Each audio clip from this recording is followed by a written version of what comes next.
GO number 5ను సవరించాలని కోరుతూ సచివాలయ ఉద్యోగులు పెద్ద ఎత్తున ఆందోళనకు దిగారు. గుంటూరులో జిల్లా కలెక్టర్ కార్యాలయం వద్ద పెద్ద ఎత్తున సచివాలయ ఉద్యోగులు చేరుకొని గ్రీవెన్స్లో కలెక్టర్కు వినతి పత్రం అందజేశారు.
సచివాలయ ఉద్యోగులకు ప్రమోషన్లు ఇచ్చిన తర్వాత మాత్రమే బదిలీలు చేయాలని ఉద్యోగ సంఘ నాయకులు డిమాండ్ చేశారు.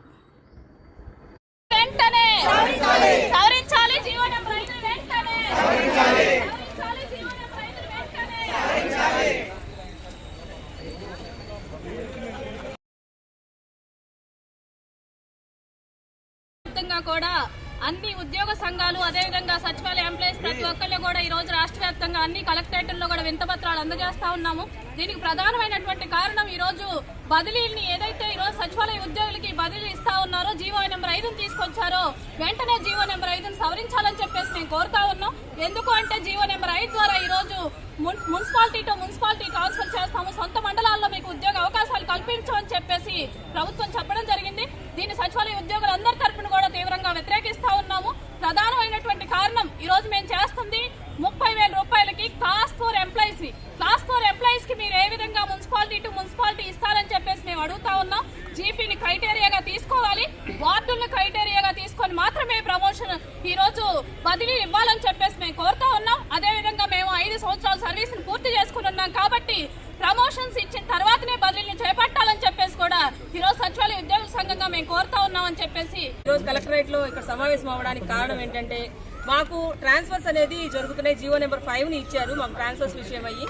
మా యొక్క ముఖ్య ఉద్దేశం ఏంటి అంటే జీవో నెంబర్ 5ని సవరించాలి. ఎందుకనంటే మాకు ట్రాన్స్ఫర్స్ విషయంలో మున్సిపాలిటీలో ఉండే వాళ్ళందరినీ కూడా మండల పరిధిగా తీసుకొని ట్రాన్స్ఫర్స్ చేస్తామన్నారు. కానీ మాకు వార్డు టు వార్డు ట్రాన్స్ఫర్స్ విషయమే మేము కోరుకుంటున్నాము. ఎవరైనా సరే ఇక్కడ ట్రాన్స్ఫర్స్ కోసమే మెయిన్ విషయం. మాకు ట్రాన్స్ఫర్స్ అనేది పారదర్శకంగా జరగాలి. ముఖ్యంగా మాకు రేషనలైజేషన్ అనేది ముందుగా చేసి తర్వాత ట్రాన్స్ఫర్స్ చేయాలి. రేషనలైజేషన్ లో మిగిలిపోయే ఉద్యోగులు కొంతమంది ఉన్నారు, వారిని ఏం చేయబోతున్నారు, వారిని ఎక్కడ సర్దుబాటు చేయబోతున్నారు అనే దాని మీద కూడా మాకు క్లారిటీ ఇవ్వాలి. వార్డు టు వార్డు అనేది మేము ట్రాన్స్ఫర్స్ ముఖ్యంగా కోరుకుంటున్నాము. మున్సిపాలిటీలో ఉండే ఉద్యోగులందరినీ కూడా వార్డు టు వార్డు ట్రాన్స్ఫర్స్ విషయంగా చేయాలి. పంచాయతీలో ఉండే వాళ్ళని కూడా వాళ్ళకి ట్రాన్స్ఫర్స్ విషయం కూడా మాకు ముందు క్లారిటీ ఇవ్వాలి. ప్రభుత్వం అనేది ఎటువంటి క్లారిటీ లేకుండా మాకు ట్రాన్స్ఫర్స్ ను ఇష్టానుసారంగా చేయడంలో మాకు చాలా ఇబ్బందికరంగా ఉంటుంది. ట్రాన్స్ఫర్స్ మేము ఎటువంటి వ్యతిరేకము కాదు, ప్రభుత్వం ఇచ్చినటువంటి ట్రాన్స్ఫర్ ని మేము సమర్థిస్తున్నాము. కాకపోతే ఆ ట్రాన్స్ఫర్స్ అనేవి పారదర్శకంగా జరగాలి, వార్డు టు వార్డు జరగాలి, మున్సిపాలిటీ టు మున్సిపాలిటీ జరగాలి అనేది అంటే చాలా కష్టతరమైన విషయం అది. కాబట్టి దాని విషయంలో ప్రభుత్వం పునరాలోచన చేసి మాకు కొంచెం స్పష్టత ఇచ్చిన తర్వాతనే ఈ ట్రాన్స్ఫర్స్ ని పారదర్శకంగా చేయాలని మేము సచివాలయ ఉద్యోగులందరి తరఫున కూడా పేరు పేరున ప్రతి ఒక్కరి తరఫున మేము ప్రభుత్వాన్ని కోరుకుంటున్నాము.